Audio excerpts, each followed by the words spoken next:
Huawei and China's top chip maker have built an advanced processor to power its latest smartphone. It's a sign that Beijing is making early progress in a nationwide push to overcome US sanctions. Huawei has been at the center of intensifying US trade curbs on Chinese businesses, which Washington says are based on national security concerns. Let's speak now to Bloomberg's Peter Elstrom, who has details here. So, Peter, strip this story down for us if you could. Bloomberg worked with a specialist research firm on this to take apart this new phone, this new smartphone from Huawei. What did the investigators find? That's right. So Huawei quietly dropped this phone last week into the market, and it caused quite a stir. It's an advanced phone. It's called the Mate 60. But there were a lot of questions about exactly what kind of technology was inside the phone. Huawei had to back out of the smartphone market because it didn't have access to the most advanced chips, the kind that would power, say, the iPhone, for example. So it wasn't clear exactly where it got these chips or how it got these chips. Unlike most technology companies that love to talk about specs, Huawei didn't say anything about the specs here, especially the key ones. So what we did is we bought one of the phones, and then we worked with this firm, Tech Insights, which does breakdowns, teardowns of products professionally.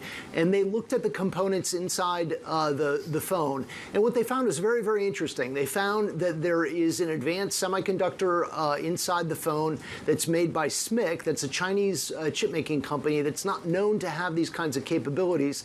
They were able to make the phone at what's called 7-nanometer technology, which is quite advanced. And in that case, they were able to produce a processor that was much more advanced than people had anticipated SMIC was actually capable of doing. So it's a sign of China's progress in getting around some of these U.S. restrictions on the kind of technology it has access to, particularly for a company like Huawei, which is blacklisted by the U.S. government. Yes, I was going to ask, so why does the speed of the chips inside this Huawei phone, why does it matter? And you've given us a bit on that already. It signifies then that China is moving faster than the rest of the world had anticipated in moving to these faster chips. Is that the basics of the story?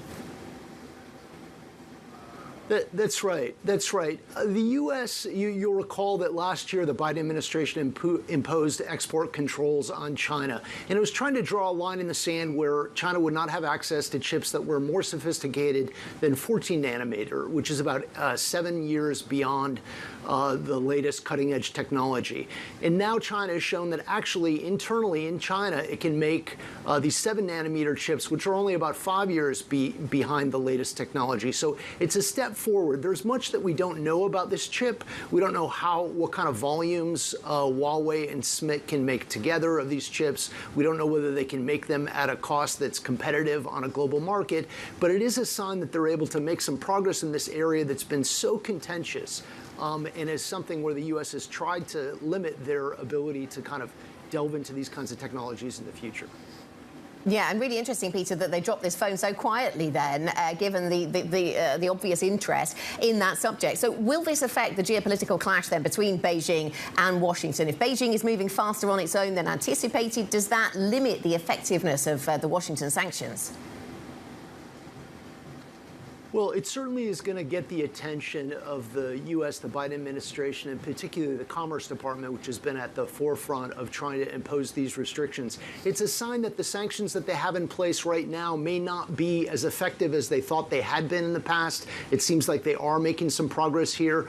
Inside of China, state media picked this up right away, and they kind of trumpeted the accomplishments. I think they're trying to show that they feel like they can make progress in technology, and semiconductors in particular, even without the support of the United States or even with these U.S. sanctions, which are very, very severe.